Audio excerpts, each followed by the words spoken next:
Artificial intelligence has been a hot topic recently, and today I'm going to explain some of its possibilities. Let's start with explaining what is AI or artificial intelligence. AI is the theory and development of computer systems able to perform tasks that are normally require human intelligence, such as visual perception, speech recognition, decision making. An example of that is Siri or Google Voice Assistant, or even Alexa. It's also worth mentioning that AI is much bigger than that. AI can be implemented in any type of technology. It should be known that AI has huge potential of shaping our future. While this could be seen as a big advantages, it also shed the light on the disadvantage of AI and how dangerous it can be. A good example of that is the fact that AI could take away jobs from humans, such as truck drivers.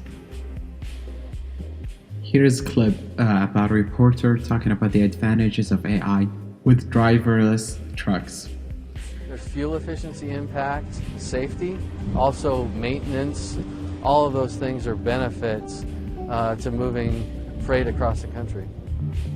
Freightliner's truck is a prototype, but the technology inside is actually pretty mature.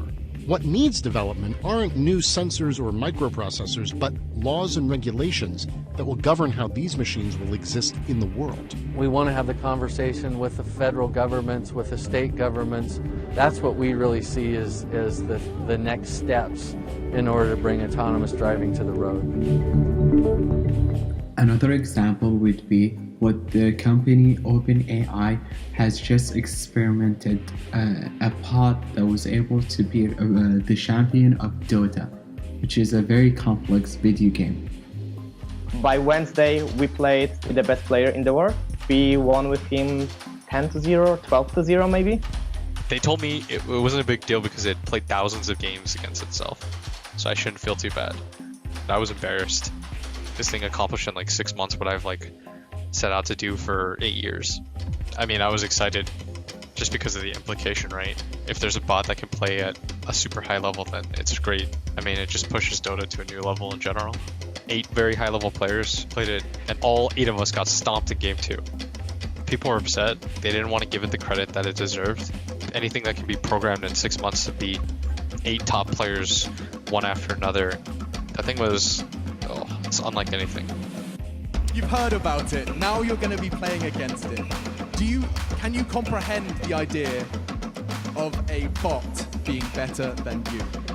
We wasn't sure exactly whether we'll be able to beat Dandy on stage. Okay, this guy is scary. Does it feel like a player, like a person? Nope. It's going in! I'm dead. Oh! GG! Okay.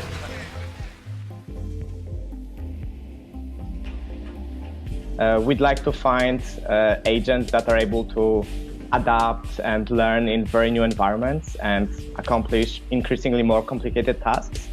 And it turns out that games are really great for this. Dota 2 is one of the most difficult games in the world that are available right now. Nothing that I've ever done has quite prepared me to play a game like Dota.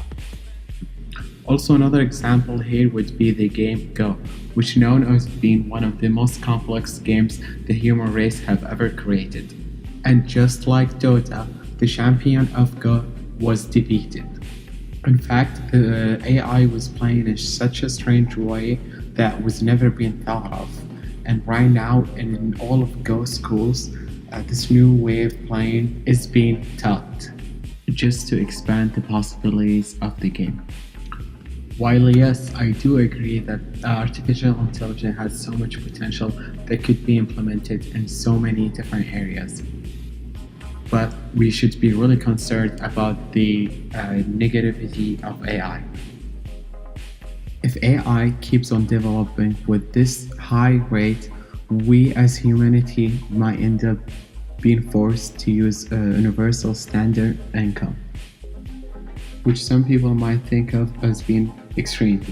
But think about it, AI is really smart and keeps on getting smarter with time, and it has an exponential rate that never stops. And at one point or the other, it will surpass humans. And here is what Elon Musk had to say about it. I want to talk about AI, because we've been talking about it a lot here, which I want to get it clear what your thoughts are, because it's mostly Elon's scared of robots. I mean, that kind of thing. Or how do you... I'm scared of robots. Artificial intelligence. Can you clarify exactly what the issue you have now? And you deserve the background. We've been talking to Jeff Bezos, Sundar Pichai. We talked to Mark Fields from Ford about it. Yeah, the Facebook folks.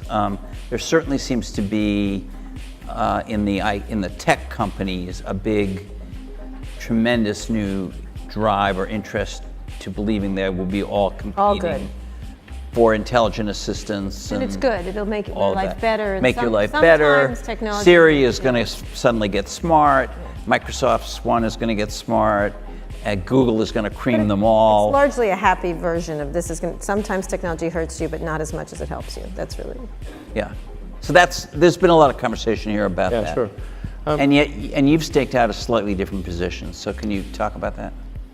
Well, I mean, I think my sort of full position would require quite a long explanation. I mean, I am concerned about certain directions that AI could take that would be not good for the future. I mean, I think it'd be fair to say that not all AI futures are benign, not all. Okay. And so if you have something, if we create some digital superintelligence that exceeds us in every way by a lot, it's very important that that be benign. There's a quote that I love from Lord Acton. He was the guy that came up with power corrupts and absolute power corrupts absolutely, which is that freedom consists of the distribution of power and despotism in its concentration. And so I think it's important, if we have this incredible power of AI, that it not be concentrated in the hands of a few and potentially lead to a world that we don't want. And what world is that? What do you foresee that when you see it?